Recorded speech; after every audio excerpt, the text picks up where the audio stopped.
नमस्कार, जोहार, मैं संजय और आप देख रहे हैं न्यूज झारखंड। चलिए जानते हैं सुबह से लेकर शाम तक की तमाम बड़ी खबरों को। पहली बड़ी खबर की बात करें तो शराब विक्रेताओं की अब खैर नहीं, ज्यादा कीमत लेने पर होगी कार्रवाई, रेट चार्ट लगाना भी होगा जरूरी। उत्पाद विभाग ने एमआरपी अधिकतम खुदरा मूल्य से ज्यादा कीमत पर शराब बेचने पर कार्रवाई की बात कही है। खुदरा दुकानदारों को निर्धारित मूल्य पर ही शराब की बिक्री करने को कहा गया है। इसके लिए बाकायदा दुकानों के बाहर विभाग द्वारा जारी विभिन्न ब्रांडों की शराब का रेट चार्ट लगाना होगा। ऐसा नहीं करने वाले दुकानदारों पर जुर्माना लगाया जाएगा। वहीं 2 बार से ज्यादा ऐसा करते पकड़े जाने पर दुकान का लाइसेंस निरस्त करने की कार्रवाई की जाएगी। अगली बड़ी खबर की बात करें तो झारखंड के रजरप्पा में खुल गया मां छिन्नमस्तिका का मंदिर, मास्क पहनकर ही श्रद्धालु कर पाएंगे दर्शन। झारखंड सरकार के आदेश के बाद आज रामगढ़ के रजरप्पा में स्थित मां छिन्नमस्तिका मंदिर श्रद्धालुओं के लिए खोल दिया गया है। मंदिर में प्रवेश से पहले भक्तों के लिए कोरोना गाइडलाइन का पालन अनिवार्य किया गया है। गुरुवार की सुबह मंदिर का कपाट मां भगवती की आरती और श्रृंगार के बाद श्रद्धालुओं के लिए खोल दिया गया है। राज्य सरकार के आदेश के अनुसार के भक्तों और मंदिर प्रबंधन के लिए कोरोना गाइडलाइन का पालन करना अनिवार्य होगा। मंदिर खुलने के बाद जिला प्रशासन और मंदिर न्याय समिति राज्य सरकार के आदेश का अनुपालन करते दिख रहे हैं। मंदिर में प्रवेश करने के लिए मास्क और सैनिटाइजर अनिवार्य कर दिया गया है। सोशल डिस्टेंसिंग का भी ख्याल रखा जा रहा है। अगली बड़ी खबर की बात करें तो रांची में बारिश से राहत। 80 घंटे की लगातार बारिश के बाद रांची में सुबह से नहीं हुई है बारिश। आज पूरे दिन छाए रहेंगे बादल। रांची में लगातार 80 घंटे की बारिश के बाद बारिश थम गई है। सुबह से ही बादल छाए हुए हैं लेकिन बारिश नहीं हो रही है।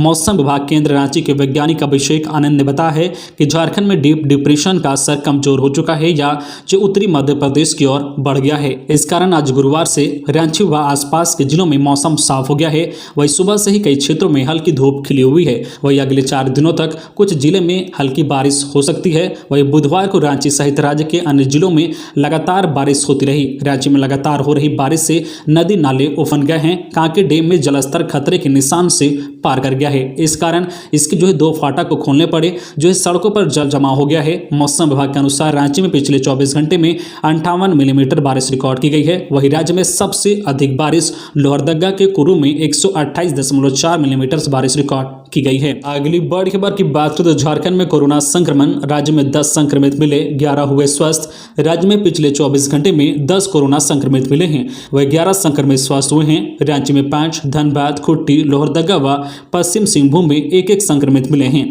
राज्य में एक्टिव केस की संख्या अब 110 पर आ गई है। राज्य में पिछले 24 घंटे में 41,387 सैंपल की जांच की गई है। वही पिछले 24 घंटे में 1,21,137 लोगों को कोरोना का टीका दिया गया है, जिसमें 80,711 को पहला और 40,426 को दूसरा डोज दिया गया है। खबरों में आगे बढ़ने से पहले आपसे रिक्वेस्ट है कि अगर आप चैनल को सब्सक्राइब नहीं किए हैं तो प्लीज चैनल को सब्सक्राइब करके बेल आइकन प्रेस कर दे, जिससे आपको झारखंड की हर छोटी बड़ी खबर का अपडेट आप तक पहुंचता रहे। चलिए बढ़ते हैं खबरों की ओर। अगली बड़ी खबर की बात करें तो जेईई एडवांस 3 अक्टूबर को होगी परीक्षा, जाने रजिस्ट्रेशन की अंतिम तारीख।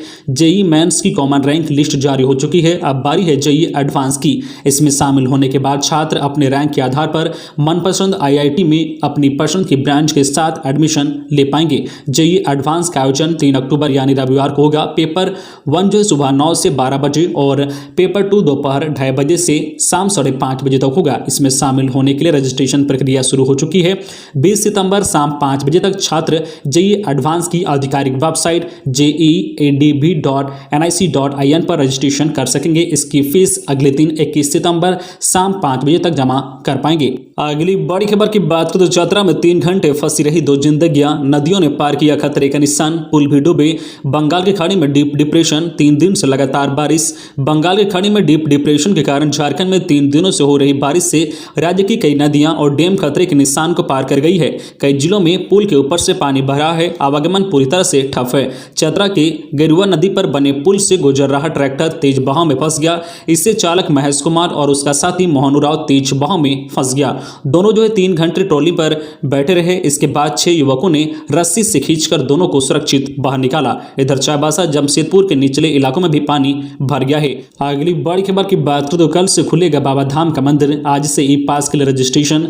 झारखंड में अनलॉक को लेकर जारी नए दिशा निर्देशों के साथ ही प्रदेश भर में मंदिरों को खोलने की तैयारी चल रही है। मंदिर में प्रवेश करने के लिए ई पास बनवाना जरूरी होगा। इसके जरिए ही बाबा बैद्यनाथ धाम समेत झारखंड के अन्य मंदिरों में प्रवेश की अनुमति मिलेगी। ई पास बनवाने के लिए पहले रजिस्ट्रेशन करना होगा। इसके लिए वेबसाइट का लिंक जारी किया जाएगा। बाबा बैद्यनाथ मंदिर को गुरुवार के बजाय शुक्रवार से खोला जाएगा। बता दें कि झारखंड सरकार ने महीनों के बाद मंदिरों को खोलने की अनुमति दी है। हालांकि मंदिर में प्रवेश करने के लिए कई तरह के मापदंड निर्धारित किए गए हैं। इन शर्तों का पालन करना अनिवार्य होगा। अगली बड़ी खबर की बात करें तो 18 माह बाद छठी 7वीं क्लास के बच्चों की ऑफलाइन पढ़ाई होगी शुरू। शिक्षा विभाग ने जारी किया गाइडलाइन। राज्य में 18 माह बाद कक्षा 6ठी व 7वीं के बच्चों व 5 माह बाद कक्षा 8वीं के बच्चों की ऑफलाइन पढ़ाई होगी। राज्य सरकार से अनुमति मिलने के बाद स्कूल खोलने की तैयारी शुरू कर दी गई है। अगले सप्ताह से राज्य के 20,276 सरकारी व निजी स्कूलों में कक्षा संचालन शुरू होने की संभावना है। राज्य में कक्षा 6 से 8 में कुल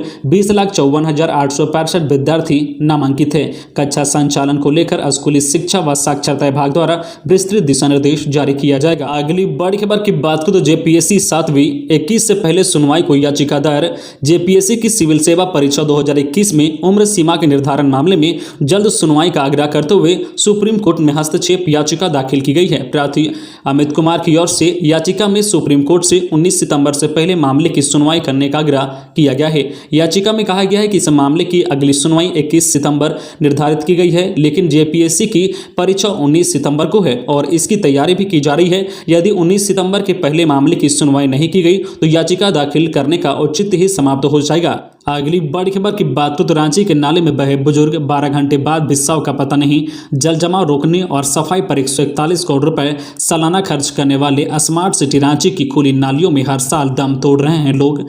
रांची में बुधवार की रात खुले नाले में 55 साल के एक बुजुर्ग बह गए। 16 घंटे बाद भी उनका शव नहीं ढूंढा जा सका है। एनडीआरएफ और निगम की तलाश लगातार जारी है। ऐसी आशंका जताई जा रही है कि उनका शव बहकर 5 किलोमीटर दूर कांके डैम पहुंच गया है।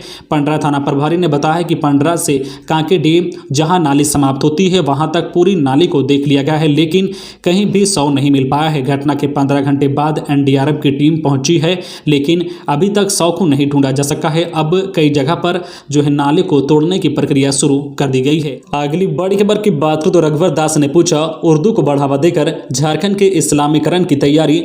झारखंड के मुख्यमंत्री हेमंत सोरेन की ओर से भोजपुरी और मगही भाषा पर दिए गए बयान से उठा सियासी तूफान शांत होने का नाम नहीं ले रहा है। उन्होंने कहा था कि भोजपुरी और मगही से झारखंड का बिहारीकरण नहीं होने दिया जाएगा। अब इस पर भाजपा ने पूछा है कि क्या राज्य सरकार उर्दू को बढ़ावा देकर राज्य का इस्लामीकरण करने की तैयारी कर रही है। इन दिनों पूरा झारखंड राज्य सरकार के विवादास्पद फैसलों के लिए चर्चा के केंद्र में है। कभी झारखंड विधानसभा में नमाज के लिए कक्ष आवंटित किया जाता है तो कभी हिंदी और संस्कृत को हटाकर उर्दू को द्वितीय भाषा का दर्जा दिया जाता है। पूर्व मुख्यमंत्री और भाजपा के वरिष्ठ नेता रघुवर दास ने मुख्यमंत्री हेमंत सोरेन पर हमला बोला है। उन्होंने कहा है कि मुख्यमंत्री कह रहे हैं कि भोजपुरी मगही से झारखंड का बिहारीकरण हो रहा है, तो क्या उर्दू से झारखंड के इस्लामीकरण की तैयारी है। 5 लाख नौकरी देने का वादा करके सत्ता में आई हेमंत सरकार ध्यान भटकाने की कला में पारंगत है, इसलिए मुद्दों से ध्यान भटकाने का खेल रहे हैं। अगली बड़ी खबर की बात करें तो शिफ्ट होंगे मिडिल स्कूल में बनाए गए टीकाकरण केंद्र। कोरोना की तीसरी लहर की आशंका को देखते हुए रांची उपायुक्त छवि रंजन ने पदाधिकारियों को अपनी तैयारी पूरी करने का निर्देश दिया है। रांची जिला में मिडिल स्कूल में बनाए गए टीकाकरण केंद्रों को दूसरे स्थान पर शिफ्ट किया जाएगा। उपायुक्त ने इसे लेकर संबंधित सेल के पदाधिकारियों को आवश्यक दिशा निर्देश दिए हैं। इसे लेकर जिला स्तरीय कोविड-19 टास्क फोर्स की बैठक बुलाई गई। बैठक के दौरान उपायुक्त ने कोविड-19 अनुरूप व्यवस्था को लेकर सख्ती बरतने के निर्देश दिए हैं। उन्होंने एसडीओ रांची एवं बुंडू और सभी जो है वीडियो को अपने अपने क्षेत्रों में कोरोना गाइडलाइन के पालन को लेकर अभियान चलाने का निर्देश दिया है। बड़ी खबर की बात करें तो फेसबुक पर बारकोड के जरिए साइबर अपराधियों ने युवती के खाते से उड़ाई 1,81,000 रुपए।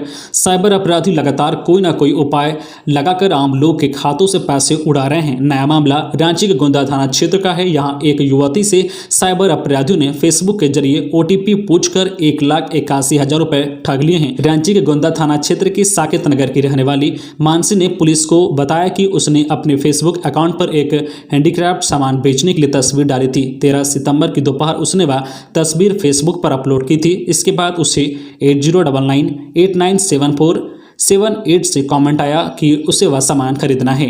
इसी दौरान उस व्यक्ति ने ऑनलाइन पेमेंट करने के लिए उसे बारकोड भेजा। जैसे ही उसने बारकोड कलेक्ट किया, लगातार उसके खाते से पैसे गायब होने शुरू हो गए। 5 से 6 बार में जो उसके खाते से निकासी की गई है। तो ये थी आज की झारखंड की टॉप बड़ी खबरें। इसी तरह झारखंड की हर छोटी बड़ी खबर देखने के लिए आप हमारे चैनल न्यूज़ झारखंड चैनल को सब्सक्राइब करके बेल आइकन प्रेस कर दीजिए, जिससे आपको झारखंड की हर छोटी बड़ी खबर का अपडेट आप तक पहुंचता रहे। तो आज के लिए बस इतना ही, हमें दीजिए इजाजत, फिर मिलते हैं नेक्स्ट न्यूज में।